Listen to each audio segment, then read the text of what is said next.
હંમેશા સારા વિચારો કરીએ, શુભ વિચારો કરીએ, સાત્વિક વિચારો કરીએ, હેપીનેસના વિચારો કરીએ. બહુ પ્રશ્નો નહીં કરીએ પોતાના જાત સામે કે પરિસ્થિતિ સામે કે જીવન સામે. જેટલા પ્રશ્ન કરશો એટલી ઉલઝન વધશે, જેટલી ઉલઝન વધશે એટલી સમસ્યા વધશે, જેટલી સમસ્યા વધશે એટલા પેન વધશે, જેટલા પેન વધશે એટલું મન અશાંત થશે. Just go with the flow. When you go with the flow, तो आप क्षण क्षण में जी सकते हो, वर्तमान का इस्तेमाल कर सकते हो, वर्तमान को अनुभूत कर सकते हो, वर्तमान को सफल बना सकते हो. जीवन या क्षण है भाई, ये जीवन तो क्षण है, क्षण क्षण का जीवन है. और एक बार वो क्षण चली जाती है, वापस नहीं आती. जो क्षण में हम हैं, जिस क्षण में हम जी रहे हैं, या तो हम भूत में चले जाते हैं या हम भविष्य में चले जाते हैं. और भूत और भविष्य के चक्कर में हम जो क्षण में रह रहे हैं, जी रहे हैं, उसको पा ही नहीं पाते. जो हो गया या जो होने वाला है, उसी विचारधारा में हम हमारे जीवन की मूल्यवान क्षणों को वेस्ट कर देते. जीवन एक क्षणोનું જીવન છે. પ્રિયજનો, આખા વર્ષને સફળ બનાવવું હોય તો એક મહિનાને સફળ બનાવવું પડે. એક મહિનાને સફળ બનાવવું હોય તો એક હપ્તાને સફળ બનાવવું પડે. એક હપ્તાને સફળ બનાવવું હોય તો એક દિવસને સફળ બનાવવું પડે. એક દિવસને સફળ બનાવવું હોય તો એક ઘડીને સફળ બનાવવી પડે. અને એક ઘડીને સફળ બનાવવું હોય, એક ક્ષણને સફળ બનાવવું હોય. જે ક્ષણને સફળ બનાવી શકે એ જીવનને સફળ બનાવી શકે. એટલે જ આપણા ધોળપદ ગાનારાઓએ સરસ વાત કહી, આજનો લાહવો લીजिए, काल कौन है. आज का महत्व है, वर्तमान का महत्व है, इस क्षण का महत्व है. और जो क्षण में जी सकता है वो क्षण को सफल बना सकता है.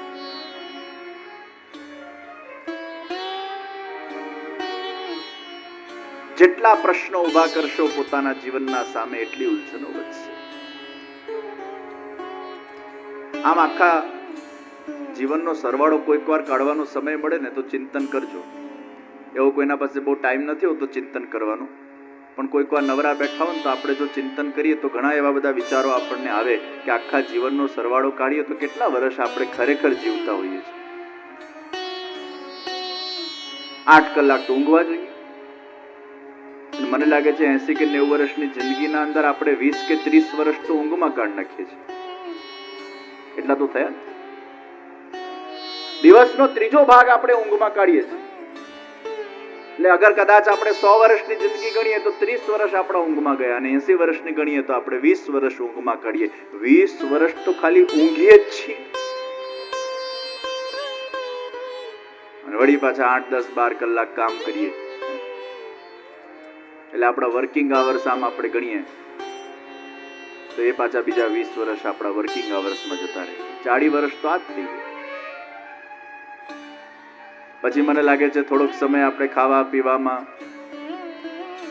45 મિનિટ તો દિવસના આપણે ખાવા પીવામાં, 2 ટાઈમ કઈ ને કઈ નાનું મોટું અચર કુચર, સેવ મમરા, છાસ, ચા, એ બધો ચા નાસ્તો, ડિનર, લંચ 1 કલાક ગણીએ તો મને લાગે છે અમુક વર્ષો તો એમાં જ જતા રહ્યા, આખો સરવાળો. વળી પાછા બપોર પડે ને નવરા પડીએ ને, ખાસ કરીને જે વર્કિંગ ના હોય બપોરે થોડું ઘણું નેપ લેવામાં, પાછા ગપ્પા મારવામાં થોડા ઘણા. મને લાગે છે હવે આજના સમયમાં તો અમુક વર્ષો આપણા વોટ્સએપ, ફેસબુક પર જતા રહે છે. અમુક વર્ષો આખો સરવાળો કાઢીએ, અમુક વર્ષો એમાં જતા રહેતા હશે. એનું એવું નથી 1 કલાક વોટ્સએપ પર હોય એવું નથી હોતું, 1 કલાક એફબી પર હોય એવું નથી હોતું. એ પાછું કેવું હોય છે કે આમ દર 10 મિનિટ થાય જ્યાં નવરું મગજ પડ્યું એટલે પાછું લે કોનો મેસેજ આવ્યો, તરત. અને આજકાલ શું થઈ ગયું છે, દુનિયા હાથ में है, દુનિયા મેરે મુઠ્ઠી में है. એટલે મોબાઈલમાં બધું ફેસબુક આવી જાય, મોબાઈલમાં વોટ્સએપ પણ આવી જાય, મોબાઈલમાં ટેક્સ્ટ મેસેજ આવી જાય, એટલે મોબાઈલમાં બધી જ વસ્તુ આવી જતી હોય એટલે પછી એટલે મને લાગે છે કેટલાય આપણા જીવનના વર્ષો વોટ્સએપ ફેસબુક એમાં જતા હશે ભાઈ. અમુક વર્ષો આપણા વિવાદોમાં અને સંવાદોમાં અને ઝઘડાઓમાં અને અસંતોષોમાં અને દુઃખમાં અને જન્મમાં અને મરણમાં અને વ્યવહારમાં અને લગ્નોમાં અને કેટલા વર્ષો. આ બધો સરવાળો કરે તો રહ્યા કેટલો સમય, કિતના સમય બચા. બહુત કમ સમય. બેનજી મોબાઈલ સાંભળો ને લાઈવ બાપા. કાનનબેન છે, કાનનબેન છે, દૂરથી દેખાતા નથી કોઈના મોઢામાં. આ કાલથી થોડા આને આગળ લઈ આવજો, મોઢા તો દેખાય. આની ડીવીડી તમે લઈ લેજો અને હમણાં થોડા તમે આ મોડો પાછો મોબાઈલ આમ રાખો એટલે કોઈ ખ્યાલ જ ના આવે શું ચાલી જાય.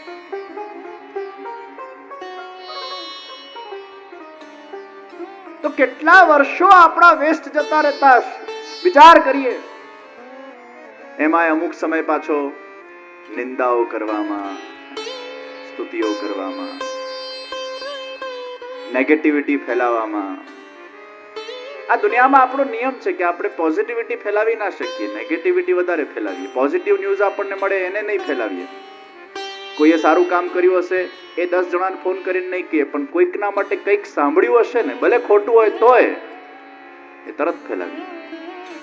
આ માણસનો સ્વભાવ છે. આંગળી ચીંધવી એને બહુ ગમે છે કોઈના પર, પણ આમ તરત દઈને આંગળી ચીંધાઈ જાય છે.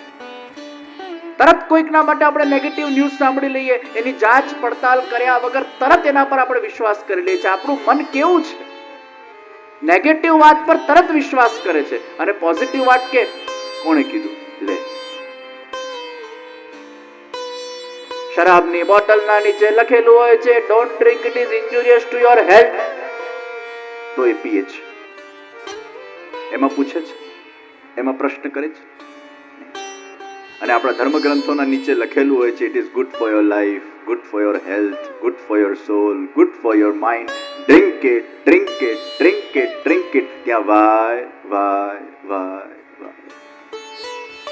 આ દુનિયાનો નિયમ છે. ખોટું કામ જ્યારે કરવાનું હોય ત્યારે બુદ્ધિ બેર મારી જાય છે, અને સારું કામ કરવાનું હોય, સારું સાંભળવાનું હોય, સત્સંગ કરવાનું હોય ત્યારે 10 જાતના પ્રશ્ન પૂછે છે.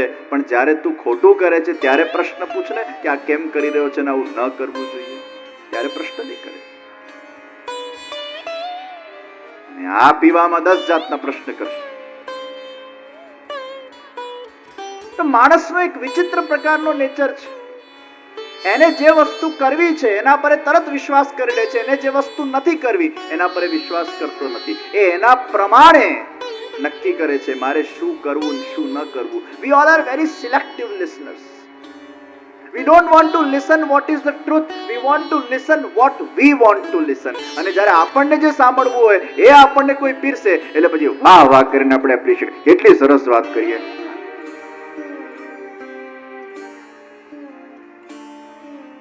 જ્યાં કથામાં એવી વાત આવે ને વ્યસન છોડો ને સિગરેટ છોડો ને આ છોડો ને તે છોડો, એટલે પેલું કાન બંધ જ કરી નાખે, આપણા કામની જ વાત નથી. હાલ બીજી વાત સાંભળીએ. એક ભાઈને મેં કીધું તમને સિગરેટ છોડવાનો ઉપાય આપું, પછી મેં આપ્યા. ત્રીજા દાડે મારા પાસે આવ્યો, મેં કીધું કેવું ચાલે સિગરેટ છોડવાનું અભિયાન?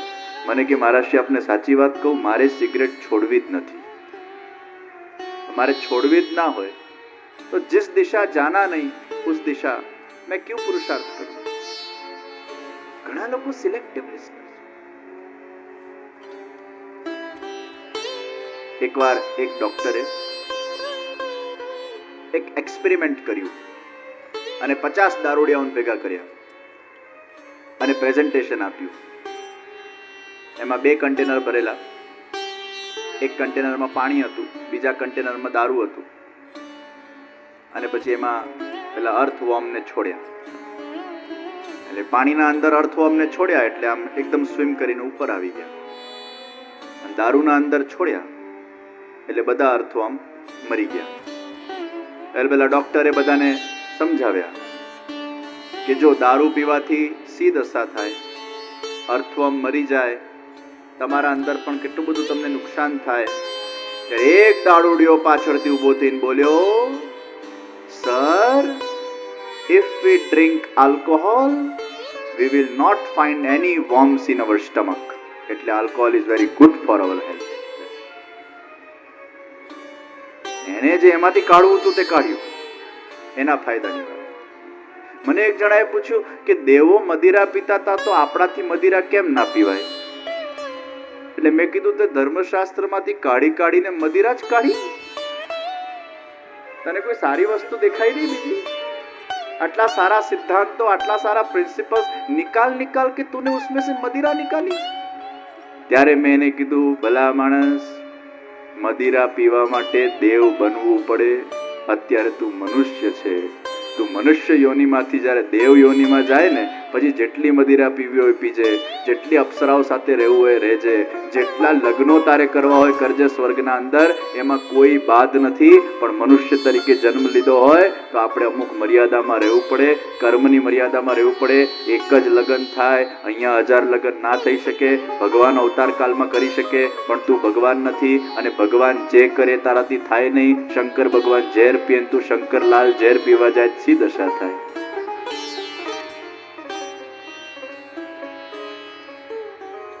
એને જે સાંભળવું હોય છે એને કાઢ્યું. तो ये दुनिया का एक नियम है. हमें जो अच्छा लगता है वही हम सुनना चाहते हैं, जो सत्य है हम सुनना नहीं चाहते. અને માયા અસત્ય તરફ તમને લઈ જશે, ધર્મ સત્ય તરફ લઈ જશે. માયાનું કામ જ છે તમને બહેકાવવું. ધર્મ, અધ્યાત્મ, સત્સંગ અને ભક્તિનું કામ છે તમને જગાડવું. આપણે જાગેલા છે પણ ઊંઘેલા છે, કારણ કે આપણામાં જ્ઞાન નથી, माया में फंसाएला है. हमें लगता है हम जगे हुए हैं लेकिन सो रहे हैं. हम एक प्रगाढ़ निद्रा में हैं. हम जो भी देख रहे हैं एक सपना देख रहे हैं, एक अज्ञानता का सपना, एक केवल इल्यूजन का सपना, एक केवल दौड़ भाग कर कर घूम फिर कर रहे हैं इधर उधर, और हमें ऐसा लग रहा है हम बहुत व्यस्त हैं. एक बार एक मां પોતાના નાના બાળકને જગાડી રહી હતી, અને નાના બાળકો માટે અલગ અલગ નામોનો પ્રયોગ કરતા હોય બાળકો, માઓ. એટલે માં કહેતી હતી, રાજા બાબુ જગ જગ જગ. એક શેઠનું નામ રાજા બાબુ હતું. રાજા બાબુ ત્યાંથી ગુજરી રહ્યો હતો, અને આ રાજા બાબુ જગ, રાજા બાબુ જગ, રાજા બાબુ જગ. આ શેઠને થયું આ મને કઈક કે છે, જગ જગ જગ. પણ એ રાજા બાબુ જગનો એ વાક્ય એના મનમાં એવો પેઠો કે પેલા શેઠજીને થયું હું ખરેખર સૂતેલો છું, હું ખરેખર આ માયામાં ફસાયેલો છું, હું ખરેખર મોહમાં ફસાયેલો છું. આજથી મારે જાગવું જોઈએ, આજથી મારે આધ્યાત્મિક પથ પર આગળ વધવું જોઈએ. ત્યારથી એ શેઠજી એ દિવસથી એને મનમાં ઠાની લીધી कि आज से अब मैं अपना जीवन आत्म कल्याण के लिए गुजारूंगा. राजा बाबू जग કહેવાયું પેલા બાળક માટે, પણ એ વાક્ય ક્યાંક એના મનમાં પરોવાયો અને ક્યાંક એના વિચારોમાં પરિવર્તન આવી ગયું, અને એનું આખું ગંતવ્ય બદલાઈ ગયું. વિચાર કરો, સત્સંગનો એક વાક્ય, અરે અનઇન્ટેન્શનલી સાંભળેલો કોઈ વાક્ય અગર કોઈક વાર કોઈ ઘડીમાં વ્યક્તિના મનમાં આટલું બધું પરિવર્તન લાવી શકતું હોય, તો સત્સંગનો એક વાક્ય કદાચ પ્રોપરલી વ્યવસ્થિત રીતે શુદ્ધ ચિત્તથી, એકાગ્ર ચિત્તથી અગર સાંભળવામાં આવ્યો હોય અને એ અગર આપણા મનમાં વસી ગયો હોય તો આપણા જીવનનું ઉદ્ધાર થઈ જાય, જીવનનું કલ્યાણ થઈ જાય. ચાલતા ફરતા સંભળાયેલા શબ્દો પણ આટલી અસર કરી નાખે તો સત્સંગનું એક વાક્ય કાફી છે જીવનને બદલવા માટે. हम अच्छा सोचे, अच्छा सुने, अच्छा देखे, अच्छा करे, अच्छाई हमारे जीवन का अंग बने।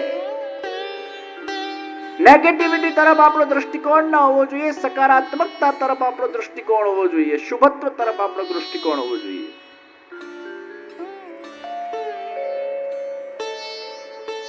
આપણને જે સાંભળવું છે આપણને સાંભળવું છે, આપણને જે જોઈએ આપણને જોઈએ છે, જે સાચું છે આપણને સાંભળવું નથી.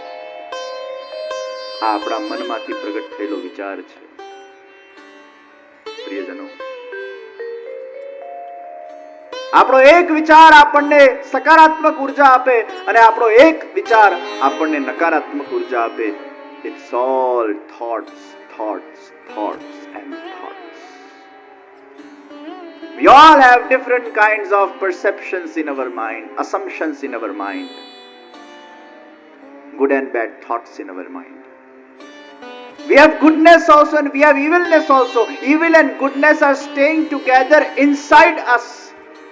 Sometimes that evilness comes out of us, sometimes the goodness comes out of us. Depends upon the time.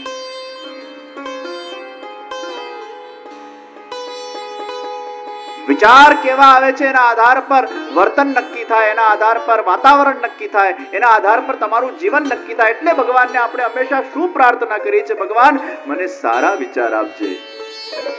કોઈક વાર આંખ બંધ કરીને તમારા મનના વિચારોના કેન્દ્રમાં શું છે એનું ચિંતન કરજો. દરેક વ્યક્તિનું એક કેન્દ્ર હોય છે. Every individual has some center in their life. અને એ કેન્દ્ર એવું હોય છે, ઘૂમી ફીરીને વ્યક્તિ એ કેન્દ્ર પર પાછો આવે છે. અશુદ્ધ વિચાર અને શુદ્ધ વિચાર, આ બે પ્રકારના વિચારો આપણા અંદર હોતા હોય છે. ત્રણ પ્રકારની વિચારધારા સમાજમાં છે. સ્વકેન્દ્રીય વિચારધારા, સમાજ કેન્દ્રીય વિચારધારા અને પ્રભુ કેન્દ્રીય વિચારધારા. આ ત્રણ સિવાય ચોથી વિચારધારા વિશ્વમાં છે નહીં. સ્વકેન્દ્રીય વિચારધારા, શુદ્ધ અશુદ્ધ વિચાર. મનોવિજ્ઞાન દ્વારા એવું સ્ટડી કરવામાં આવ્યું કે 90% લોકો સૌથી વધારે આ ત્રણ વસ્તુનો વિચાર કરે છે: ધન, યશ અને કામ. It is a proven fact by the psychology કે માણસ આ ત્રણ વસ્તુનો સૌથી વધારે વિચાર કરે છે. ખાસ કરીને જે સ્વકેન્દ્રીય વ્યક્તિ છે, સ્વાર્થી વ્યક્તિ છે, સેલ્ફિશ છે, જે પોતાના માટે જ જીવે છે, પોતાના માટે જ વિચારે છે, પોતાના માટે જ કરે છે, પોતાના લાભનું જ એનું એકમાત્ર કેન્દ્ર છે, આવા લોકો મુખ્ય ત્રણ વસ્તુ પર કોન્સન્ટ્રેટેડ હોય છે. અગેન, ધન, યશ. એટલે યશમાં બધું આવ્યું, કીર્તિ આવી ગઈ, નેમ આવી ગયું, ફેમ આવી ગયું, એપ્રિસિએશન આવી ગયું. કોઈ આપણા વખાણ કરે તો ફૂલી જઈએ, ફૂલી જઈએ, ફૂલી જઈએ, પછી એટલા ફૂલીએ કે ફાટીએ. મને એમ કહો, કોણે આપણા વખાણ ન ગમે? Everybody likes. It is a universal nature. એવું નથી કે કોઈ એકમાં હોય ને એકમાં ના હોય. આપણને કોઈ એપ્રિશિએટ કરે, આપણી કોઈ તારીફ કરે, આપણા કોઈ વખાણ કરે, એ આપણને બહુ જ ગમે. એમાં ખોટું એ નથી. પણ આપણા વખાણ કરે એ જ આપણને ગમે એ ખોટું છે. આપણા વખાણ કોઈ કરે એ ખોટું નથી, આપણને વખાણ ગમે એ પણ ખોટું નથી, પણ આપણા વખાણ જે કરે એ જ આપણને ગમે, આ ટેન્ડન્સી એ સ્વાર્થી ટેન્ડન્સી. એટલે પછી એમાં પાછો એવો સિદ્ધાંત નક્કી થયો કે જે આપણા વખાણ ના કરે ને એ નકામો. એટલે પછી આપણે ટેવ પડી જાય कि हमारी जो खुशामद करेगा उसी से हम खुश रहेंगे, लेकिन कभी कोई आपका सत्य को लेकर हजामत भी कर सकता है, उससे भी खुश रहना चाहिए. ये बार એવું બને કોઈ આપણને જ્ઞાન આપે, કોઈ આપણને કંઈ કહે, કોઈ માર્ગદર્શન આપે, પછી એ આપણને માઠું નહીં લાગવું જોઈએ. આ તો સિલેક્ટિવ કોન્સેપ્ટ થયો અગેન કે મને જે ગમે અને મારા સાથે જે કરે એ જ મને ગમે. આ તો આપણું અશુદ્ધિ છે, આ જ અજ્ઞાનતા છે. તો મોટા ભાગના લોકો ધનનો વિચાર કરતા હોય, મને પૈસા કઈ રીતે મળે, ક્યાંથી મળે, કેવી રીતે મળે.